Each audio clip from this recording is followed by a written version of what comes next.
شروع اللہ کا نام لے کر جو بڑا مہربان نہایت رحم والا ہے۔ یہ لوگ کس چیز کی نسبت ایک دوسرے سے پوچھتے ہیں؟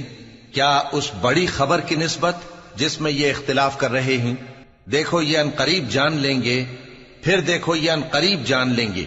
کیا ہم نے زمین کو بچھونا نہیں بنایا اور پہاڑوں کو اس کی میخیں نہیں ٹھہرایا؟ اور ہم نے تم کو جوڑا جوڑا پیدا کیا اور نیند کو تمہارے لیے موجب آرام بنایا اور رات کو پردہ مقرر کیا اور دن کو معاش کا وقت قرار دیا، اور تمہارے اوپر 7 مضبوط آسمان بنائے اور آفتاب کا روشن چراغ بنایا، اور نچڑتے بادلوں سے موسلا دھار میں برسایا تاکہ ہم اس سے اناج اور نباتات پیدا کریں اور گھنے گھنے باغ۔ بے شک فیصلے کا دن مقرر ہے، جس دن سور پھونکا جائے گا تو تم لوگ فوج در فوج موجود ہوگے، اور آسمان کھولا جائے گا تو اس میں دروازے ہو جائیں گے، اور پہاڑ چلائے جائیں گے تو وہ ریت ہو کر رہ جائیں گے۔ بے شک دوزخ گھات میں ہے، یعنی سرکشوں کے لیے کہ ان کا وہی ٹھکانہ ہے، اس میں وہ صدیوں پڑے رہیں گے۔